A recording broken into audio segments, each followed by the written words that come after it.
feeling going up against a club legend and a much-loved Lion who's obviously in charge of the opposition? I haven't given that 1 second of thought, to be honest, mate. Just concentrate on his team and what we need to do to beat his team, not the fact that Michael was an outstanding player for our football club. It's just Carlton playing Brisbane. 23 of their guys and 23 of our guys in a really important game. What can you tell us about them? How do you shut them down? What are their key threats? That's the sort of question you would ask if you're coming to my team meeting, so I'm probably not going to share that with you. I mean, it's fair enough to ask those questions, but why we would give that sort of information away publicly, I don't think that should be expected. The critical battle in tomorrow's game, though, is obviously the contested ball battle. They pride themselves in that, so do we, and that'll play a big part in who wins the game. I think you talked last week about sort of like it's almost finals come early, and this very much fits into the mould of that sort of game, doesn't it? You've got two teams who both have the goals that they're desperate to achieve. Yeah, well, it's across the competition, isn't it, with lots of games from here on in, with the ladder being so tight. So, yes, every game that we play for the rest of the year, for the rest of the home and away season, is definitely going to be shaping as a final. And the good part about that is it's good preparation for finals. So we're looking forward to the challenge.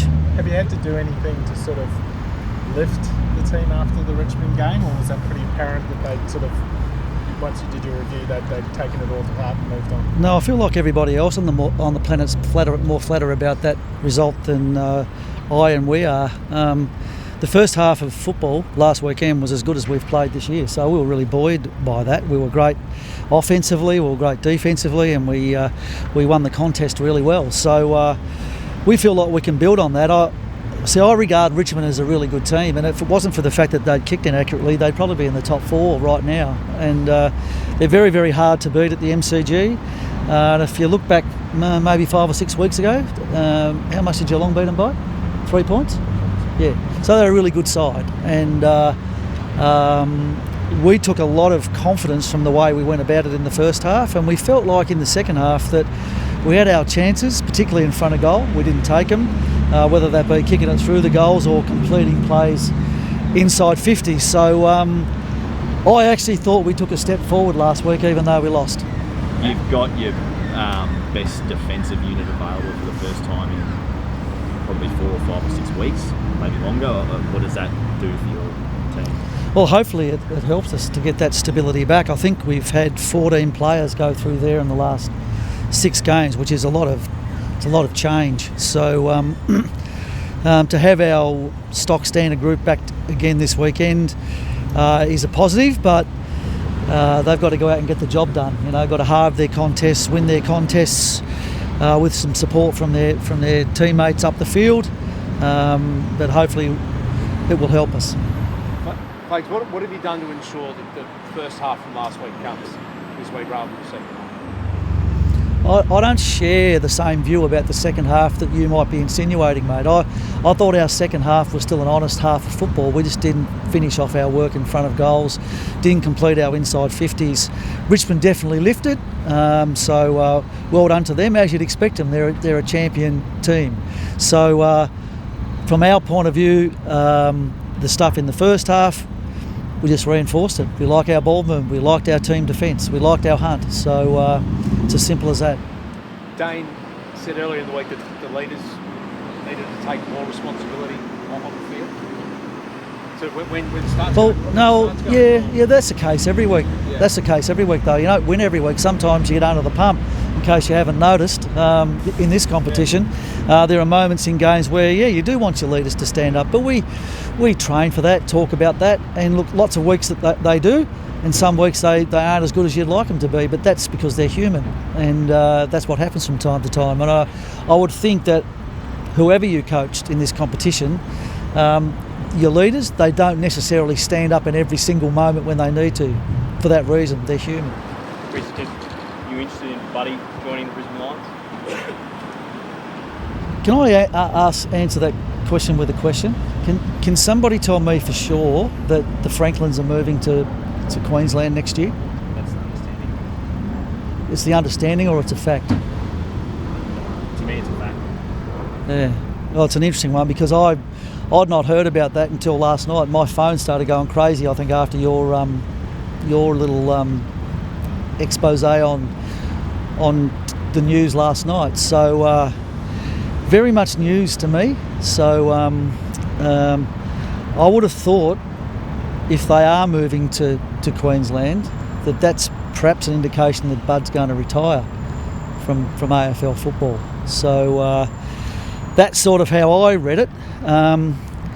If it came to pass down the track that they do move here and there's someone reaches out from his camp and suggests that he still wants to play, then we would be remiss as a footy club not to go and have a conversation with him.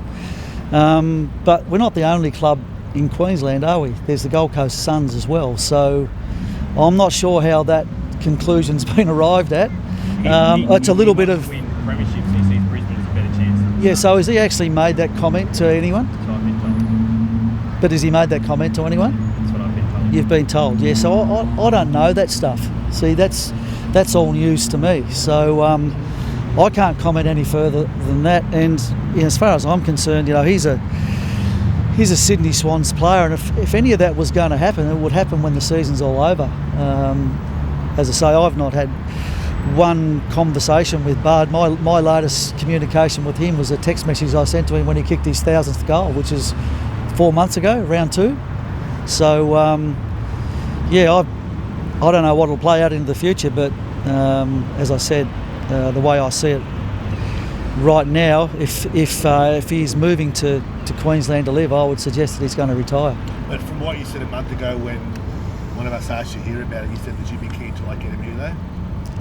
I don't think every football club in the country would be keen to get Buddy Franklin to their club if that was a possibility. That was a throwaway line by me, though, not any suggestion of what might happen into the future, and I'm a little bit disappointed that it would be taken that way. Do you think if he wants to play on, he can still contribute? He's 35 now. Well, based on his form this year, he's played some pretty good football, but that really all depends on him and what he wants to do and what he wants to get out of his football career.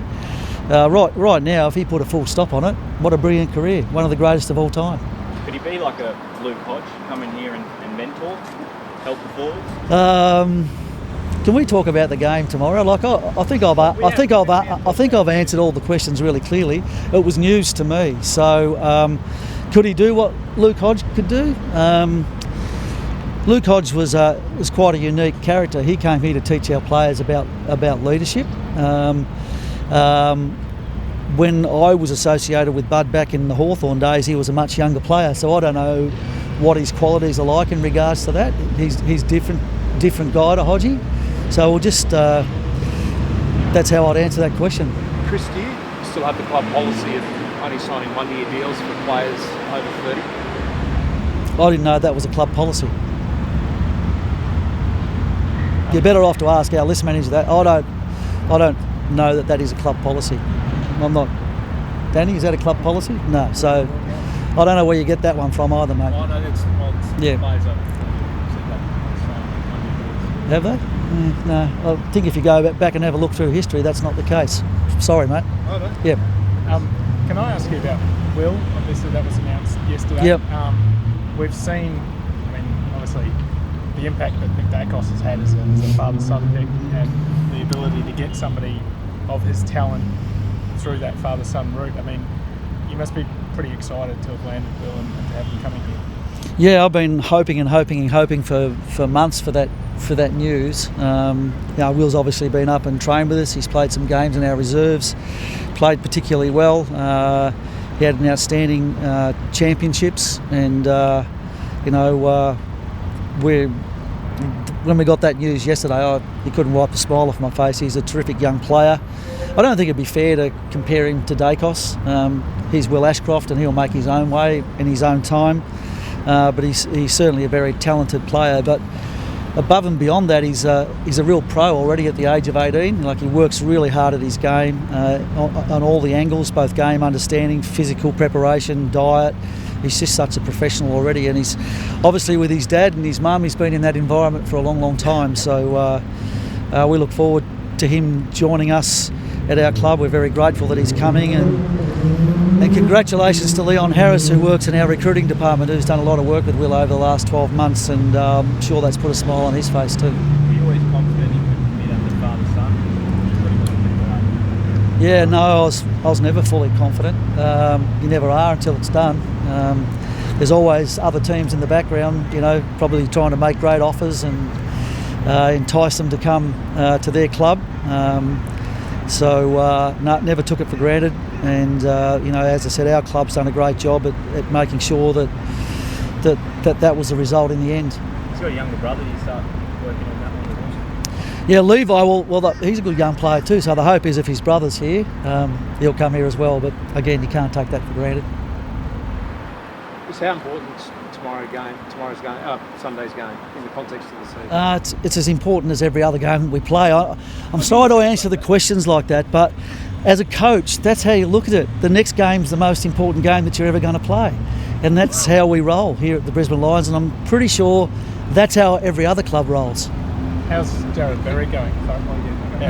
Jared trained yesterday pretty much in full. I reckon he would have done 90% of the session.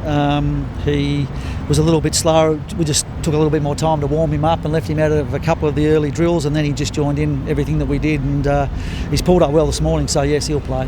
And Bailey, that looks concerning from the outside, but obviously he's been picked. Yeah, so he's been back training since Tuesday, so he did cough up some blood as a result of a knock, but as it turned out it wasn't a serious problem, but it had to be treated as a serious problem at that time, so it had to come off the ground, so that's the way that rolled.